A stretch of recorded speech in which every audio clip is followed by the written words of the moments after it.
Joaquin El Chapo Guzman, the infamous Mexican drug lord and head of the Sinaloa cartel, made his first escape from a Mexican prison on January 19, 2001, from the Federal Social Rehabilitation Center No. 2, also known as Puente Grande, in the state of Jalisco. This escape was one of the most legendary and controversial in modern criminal history. Here's a detailed breakdown of how it happened. Background: El Chapo was arrested in Guatemala in 1993 and extradited to Mexico, where he was sentenced to 20 years in prison for drug trafficking, criminal association, and bribery. He was incarcerated in what was supposed to be a maximum security prison, Puente Grande, known for housing high-risk criminals. Despite being a high-profile inmate, El Chapo lived comfortably and with considerable freedom in prison. He used bribes and intimidation to turn prison staff into his allies. Over the years, he cultivated an extensive network of corrupt guards, administrators, and officials. The conditions leading to the escape inside Puente Grande, El Chapo was not treated like a regular prisoner.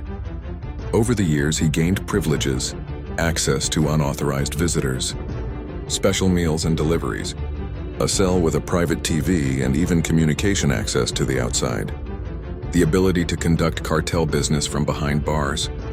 By late 2000, the Mexican government had begun reassigning prison staff, possibly suspecting corruption. Fearing that his influence inside was being undermined, and perhaps anticipating extradition to the United States, El Chapo accelerated plans for an escape. The escape. January 19, 2001. The escape itself was shockingly low-tech, but it showcased El Chapo's ability to exploit systemic corruption. The official version is that El Chapo escaped hidden in a laundry cart, with help from inside personnel. Step-by-step of the escape 1. Preparations. El Chapo had been moving around the prison freely with help from corrupt staff. He had a network of 78 accomplices inside the prison, including guards and officials. Some reports suggest he rehearsed his escape or tested guard responses in advance. Choice execution. On the afternoon of January 19, 2001, El Chapo climbed into a rolling laundry cart used to carry dirty clothes and trash out of the facility. Francisco El Chito Camberos, a prison maintenance worker and Sinaloa cartel associate, pushed the cart out of the prison through several security checkpoints, all of which had been bribed or were simply too afraid to interfere. 3. Outside the prison. The laundry cart was wheeled out to a maintenance exit, loaded onto a waiting vehicle, and El Chapo was driven away. He then made his way to a safe house in Tonalá, a nearby municipality, where he laid low for a time before disappearing from authorities altogether. Aftermath and investigation. El Chapo's escape humiliated the Mexican government, and it was seen as proof of how deeply drug cartels had infiltrated national institutions. Then President Vicente Fox was accused of mishandling the prison system and not prioritizing cartel containment. In the following years, dozens of prison staff were arrested, including the warden and several top officials.